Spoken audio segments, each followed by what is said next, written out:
வணக்கம் ஃப்ரெண்ட்ஸ். சாண்டிலின் அவர்கள் எழுதிய மன்னன் மகள் அத்தியாயம் 58. என் அன்னை எங்கே? இறக்கும் தருவாயில் நாகர்கள் தலைவன் எத்தனையோ வருஷங்களாக புதைந்து கிடந்த மாபெரும் மர்மத்தை உடைத்துவிட்டு சக்கரக்கோட்டத்தின் வீழ்ச்சிக்கு பழி வாங்குவதற்காக சோழ பேரரசின் வீழ்ச்சிக்கு அடிகோலி விட்டானே என்ற நினைப்பால் எந்த சந்தர்ப்பத்திலும் கவலையை காட்டாத அரியன் ராஜராஜன் முகத்திலும் சொல்லனாக கவலை படர்ந்து நின்றது. அத்துடன் அந்த மர்மத்தை புரிந்து கொண்டதற்கு அடையாளமாக கரிகாலனிடமிருந்து கிளம்பிய பார்வையும் அந்த கவலையை 1000 மடங்கு அதிகமாக்கிவிடவே பெருங்குழப்பத்துக்கும் உள்ளானான். சோழர்களின் பிரதான படைத்தலைவன் பிரமிப்பும் குழப்பமும் பரிதாபமும் கலந்து திரும்பிய கரிகாலன் கண்களில் கேள்விகளும் ஏராளமாக தொக்கி நின்றதையும் அந்த கேள்விகளுக்கெல்லாம் அடுத்த சில வினாடிகளில் தான் பதில் சொல்ல நேரிடும் என்பதையும் உணர்ந்த அரியன் ராஜராஜனுக்கு உலகமே சுழல்வது போலிருந்தது. அந்த தருணத்தில் எந்த ரகசியத்தை பாதுகாக்க ஆயுளெல்லாம் சிரமப்பட்டானோ, எந்த ஒரு ரகசியம் வெளியானால் சோழ நாட்டின் எதிரிகளுக்கு பெரும் குதூகலம் உண்டாகுமோ, அந்த ரகசியம் சோழ பேரரசுக்கு மாபெரும் கீர்த்தியை அளிக்க வல்ல இந்த படையெடுப்பின் போது, அதுவும் ஆசுனர்களின் மாபெரும் தோல்வியின் போது தானா ஏற்பட வேண்டும் என்று உள்ளூர ஓடிய எண்ணங்களால் கவலை தோய்ந்த மூச்சும் விட்டான் அரியன் ராஜராஜன். பிரதாப் ருத்ரன் சைன அறையிலே நடந்த நாடகமனத்தையும் பிரம்மமாராயரும் கவனிக்கத்தான் செய்தார். மரண பெருமூச்சுடன் ஏதோ சில வார்த்தைகளை பிரதாப் ருத்ரன் கரிகாலன் காதில் முணுமுணுத்தது. அந்த முணுமுணுப்புக்கு பின் வெற்றி முழுங்கிய பார்வையை அவன் அரியன் ராஜராஜன் மீது திருப்பிவிட்டு தலையை சாய்த்தது. அதற்கு பிறகு ஏதோ பெரிய விஷயத்தை புரிந்து கொண்டவன் போல கரிகாலன் சோழர் படைத்தலைவனை பார்த்தது. அந்த பார்வையின் விளைவாக அரியன் ராஜராஜன் ஆழ்ந்த கவலையால் பீடிக்கப்பட்டது.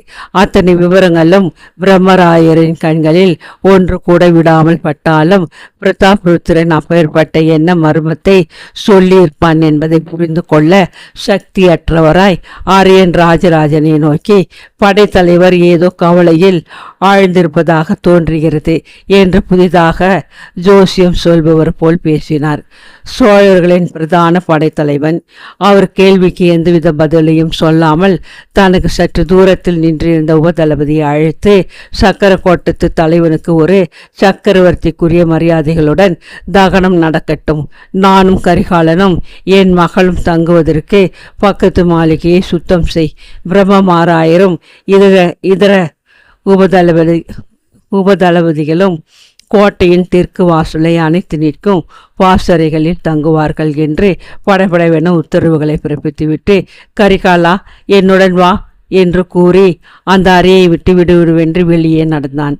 அரியன் ராஜராஜன் ஆணையிட்டு சென்ற வேகத்தை கண்ட பிரம்மமாராயர் அத்துணை படப்படப்புக்கு காரணம் பிரதாப் ருத்ரன் வார்த்தைகளே என்பதை உணர்ந்து கொண்டார். ஆகையால் சற்று நேரம் பிரமித்து நின்றாலும் கடைசியாக சமாளித்து கொண்டு அறையை விட்டு வெளியேறினார். கரிகாலன் மட்டும் பிரதாப் ருத்ரன் மலரணிக்கு பக்கத்தில் பிரமித்து நின்று கொண்டிருந்தான். அவன் மனதிலே பிறப்பு மர்மத்தை அறிந்ததால் உண்டான மகிழ்ச்சியும், அதன் விளைவாக அரியன் ராஜராஜன் பேச்சில் ஏற்பட்ட மாறுதலால் உண்டான வருத்தமும் கலந்து அலைமோதி நின்றன. பிறப்பு மர்மத்தை அறியும் எண்ணத்துடன் சூடாமணி விகாரத்திலிருந்து புறப்பட்ட எந்தெந்த இடத்திற்கோ சென்று கடைசியாக இந்த யுத்த சூழ்நிலையில் எதிர்பாராத ஒருவன் மூலமாக தன் பிறப்பு மர்மத்தை உடைத்த விதியின் விசித்திர விளையாட்டை எண்ணி வியந்தது அவன் உள்ளம். அந்த வியப்பு, அந்த உண்மையை அறிந்ததால் ஏற்பட்ட அதிர்ச்சியின் விளைவாக ஏற்பட்ட பிரமிப்பு இரண்டையும் பிரதிபலித்து நின்ற அவன் முகத்தை பார்த்து தானோ என்னவோ சவமாக கிடந்த பிரதாப் ருத்ரன் கடைகளில் ஒரு வெற்றி சிறப்பு நிலைத்து கிடந்தது. கரிகாலன் உயிரற்ற எதிரியின் சடலத்தை கூர்ந்து கவனித்தான். பிரதாப் ருத்ரன் ஏதோ முழு அமைதியுடன் உறங்குவதாக அவனுக்கு பட்டதே ஒழிய மரண கலை எதுவுமே அந்த முகத்தில் இல்லை. தோல்வியிலும் பெரும் காரியத்தில் சாதித்து விட்டதற்கான வெற்றி கலையே கம்பீரமான அந்த முகத்தில் தெரிந்தது. கட்டுப்படுத்திய பிரமாணத்தை உடைத்து விட்டதில் பெரும் பெருமையை அடைந்தவனாக தோன்றினான் அந்த மாவீரன். உயிரற்ற அந்த நிலையிலும் கடந்த கால நிகழ்ச்சிகளை பற்றி அந்த சாபம் கூட 1000 கதைகளை சொல்வது போல் தோன்றியது கரிகாலனுக்கு. பிரதாபருத்திரன் விளக்கிய மர்மத்தால் தன் வாழ்வு எந்த நிலைக்கு உயர்ந்து விட்டது என்பதை கரிகாலன் சந்தேகமற உணர்ந்து கொண்டனானாலும் அந்த உயர்ந்த நிலைக்கு தன்னை அழைத்து செல்ல பெறும் சாட்சியங்கள் தேவை என்பதையும் அறிந்து கொண்டானாகையால் தன் குழப்பமான நிலையிலிருந்து தன்னை சற்றே விடுவித்துக் கொண்டு அறையை விட்டு வெளியே சென்றான். பிரதாபருத்திரன் மாளிகையில் பல கட்டுகளை கடந்து வாயிலை அணுகிய கரிகாலன் தனக்காக காத்திராமல் சோழர்களின் படைத்தலைவன் கோட்டையை சுற்றி பார்க்க சென்று விட்டதாக கேள்விப்பட்டதும் அவன் சென்ற திக்கை விசாரித்து கொண்டு அந்த மார்க்கத்தில் வேகமாக நடந்து சென்றான். கோட்டையின் கிழக்கு வாயிலை நோக்கி நிதானமாக நடந்து சென்று கொண்டிருந்த அரியன் ராஜராஜனை தூரத்திலிருந்து கவனித்த கரிகாலன் வெகு சீக்கிரத்தில் அவனை அணுகி ஏதும் பேசாமலே பின்னால் நடந்தான். சுமார் ஒரு ஜாமத்திற்கு மேல் இருவரும் கோட்டை பகுதிகளை சுற்றினார்கள். கிழக்கு தெற்கு மேற்கு வாயில்களில் எங்கெங்கே எந்தெந்த படைகள் தங்க வேண்டியது, படைகளின் எப்பிரிவுகள் கோட்டைக்கு வெளியே இருந்த கூடாரங்களில் தங்க வேண்டியது என்பதையெல்லாம் நிர்ணயித்து ஆங்காங்கிருந்த உபதளபதிகளுக்கு உத்தரவு போட்டு கொண்டே வந்தான் அரியன் ராஜராஜன். எத்தனையோ எண்ணங்கள் உள்ளத்தில் ஊசலாடிய அந்த நிலையிலும் அரியன் ராஜராஜனிடமிருந்து தான் கற்றுக்கொள்ள வேண்டிய விஷயங்கள் எவ்வளவோ இருக்கின்றன என்பதை கரிகாலன் கண்டான். போர் முறையை எத்தனை சாமர்த்தியமாக மாற்றி அமைத்து சோழர் படைத்தலைவன் சக்கரக்கோட்டத்தில் வெற்றி கண்டான் என்பதை தன்னை விடுதலை செய்ய வந்த உபதளபதிகளிடமிருந்து ஏற்கனவே அறிந்து கொண்டு அதனால் அரியன் ராஜராஜனிடம் பெரும் மதிப்பு கொண்டிருந்த கரிகாலனுக்கு போருக்கு பின் அவன் எடுத்துக்கொண்ட நடவடிக்கைகள் ஆச்சரியத்தை விளைவித்தன. சக்கர கோட்டையை சுத்தம் செய்யவும், சிக்கிய எதிரிகளை காவல் புரியவும், எதிரி படையினர் தாங்கள் அயர்ந்திருக்கும் போது கலகம் செய்யாதிருக்கவும் அரியன் ராஜராஜன் செய்த ஏற்பாடுகளை கவனித்த கரிகாலன் போரின் வெற்றியை விட வெற்றியை காப்பாற்றுவதற்கு எத்தனை ஏற்பாடுகள் தேவை என்பதை தெரிந்து கொண்டான். அந்த அறிவு அவனுக்கு அரியன் ராஜராஜனிடம் மேலும் மேலும் பக்தியை உண்டாக்கவே எத்தனையோ சாஸ்திரங்களை தான் கற்றிருந்தாலும் தான் கற்றது கை மண் அளவே என்பதை புரிந்து கொண்ட கரிகாலன் அடுத்த ஜாமம் முழுவதும் அரியன் ராஜராஜனுடன் மௌனமாகவே சுற்றினான். 4வது ஜாமம் முடிந்தது. இரவின் கோர இருளை கிழித்து கொண்டு பொழுதும் புலர்ந்தது. தன் வம்சம் அடைந்த வெற்றியை கண்டு குதூகலிப்பவன் போல் சூரியனும் உதயமாகி தன் செங்கிரணங்களை சக்கர கோட்டத்தின் உட்புரிகைகள் மீது வீசினான். ஆம், இருள் கீழ்ந்தது. கரிகாலன் வாழ்க்கையை சூழ்ந்திருந்த மர்ம இருளும் கீழ்ந்தது. ஆனால் அந்த இருள் கீழ்ந்ததும் அரியன் ராஜராஜன் உள்ளத்திலே இருள் சூழ்ந்து விட்டதே. வாழ்க்கையே பூமியின் மண்ணை போலத்தானா? ஓர் இடத்திலிருந்து மண்ணை வெட்டினால் இன்னொரு இடத்தில் தானே அதை போட வேண்டும். விதிவசத்தால் பொருள்கள் அழிவதில்லை. ஓர் இடத்திலிருந்து அகன்றால் இன்னொரு இடத்திலும் அவை குவியத்தான் செய்யும். அழிவு என்று நாம் கருதுவதற்கு நம் அறிவிடமே காரணம். ஆண்டவன் சிருஷ்டியில் எதுவுமே அழிவதில்லை. உணர்ச்சிகளுக்கு கூட இந்த விதிதான். ஒருவன் மகிழ்ச்சி, இன்னொருவனுக்கு துன்பம். ஒருவன் வெற்றி, இன்னொருவனுக்கு தோல்வி. இந்த நியதியிலிருந்து யாரும் தப்ப முடியாது என்பதை அரியன் ராஜராஜன் சந்தேகமற அன்று உணர்ந்தான். அந்த உணர்வால் அன்று முழுவதும் அவனுக்கு உணவு கூட சரியாக செல்லவில்லை. எந்த சோழ ராஜ்யத்திற்காக தன் வாழ்வின் அனைத்தையுமே அர்ப்பணித்து பல போர்களில் வெற்றி கண்டானோ அந்த சாம்ராஜ்யமே படுகுழியில் விழும் விதியில் இருப்பதை அறிந்த அரியன் ராஜராஜன் கரிகாலனை அன்று முழுவதும் காணவோ பேசவோ மறுத்தான். ஆனால் எத்தனை நேரம் அந்த சந்திப்பை ஒத்தி போட முடியும்? அன்று மாலை நேரத்தில் கரிகாலன் எந்தவித அறிவிப்புமின்றி அவர் மாளிகை அறையிலேயே நுழைந்தான். சிந்தனையில் ஆழ்ந்திருந்த சோழர் படைத்தலைவனின் கண்களும் கரிகாலனை நோக்கி எழுந்தன. அரியன் ராஜராஜனை அப்பொழுது நோக்கிய கரிகாலன் கண்களில் எந்தவித குழப்பமும் இல்லை. சிறிதும் சலனமில்லாத கூறிய கண்கள் தன் மீது நிலைப்பதைக் கண்ட அரியன் ராஜராஜன் கரிகாலன் உணர்ச்சிகளை கட்டுப்படுத்தி விட்டான் என்று உணர்ந்து கொண்டு, இத்தகைய ஒரு சிறுவனுக்கு எதிரில் நான் உணர்ச்சிகளை சிதறவிடுவதா என்ற எண்ணத்தினால் கம்பீரத்துடனும் உறுதியுடனும் கரிகாலனை ஏறிட்டு பார்த்து, என்ன கரிகாலா, என்ன விசேஷம் என்று ஏது மரியாதவனை போல் விசாரித்தான். ஈரப்பசை அடியோடு இல்லாத வறட்டு சொற்கள் கரிகாலன் உதடுகளிலிருந்து உதிர்ந்தன. விசேஷத்தை நீங்களே அறிவீர்கள் தந்தையே என்றான் கரிகாலன். இந்த பதில் அரியன் ராஜராஜனுடைய உறுதியை இன்னும் அதிகமாக இருக்கவே அவன் ஆசனத்தை விட்டு எழுந்து எதிரே இருந்த சாளரத்தை நோக்கி சென்று வெளியே எதையோ எட்டி பார்த்து கொண்டே, ஆம் கரிகாலா, அறிவேன் என்று சொன்னான். அறிந்தால் அதை பற்றி எனக்கு விளக்கம் தர வேண்டியது தங்கள் கடமை இல்லையா என்று கேட்டான் கரிகாலன். அரியன் ராஜராஜன் ஏதோ மின்னலால் தாக்கப்பட்டவன் போல் சற்றென்று திரும்பினான். இல்லை, அது என் கடமை இல்லை என்று திட்டமாக கூறினான். கரிகாலன் புருவங்கள் ஆச்சரியத்தால் சற்றே உயர்ந்தன. என்ன, உங்கள் கடமை இல்லையா? நீங்கள் என் வளர்ப்பு தந்தை தானே என்று கரிகாலன் வினவினான். ஆம், உடன் வந்தது அரியன் ராஜராஜன் பதில். என் தாய் தந்தையர் உங்களிடம் தானே என்னை ஒப்படைத்தார்கள். ஆமாம், என் வாழ்வின் பிற்காலம், என் அந்தஸ்து, நலம் எல்லாவற்றையும் தங்களிடம் தானே ஒப்படைத்தார்கள். ஆமாம், அப்படியானால் என் நலத்தை பாதிக்கக்கூடிய நடவடிக்கைகளை எடுக்க உங்களுக்கு உரிமை அளித்தது யார்? என்னை ஏன் சூடாமணி விகாரத்துக்கு அனுப்பி வைத்தீர்கள்? என் பிறப்பின் உண்மையை ஏன் ஒழித்தீர்கள்? இதனால் உங்களுக்கு ஏற்பட்ட லாபம் என்ன?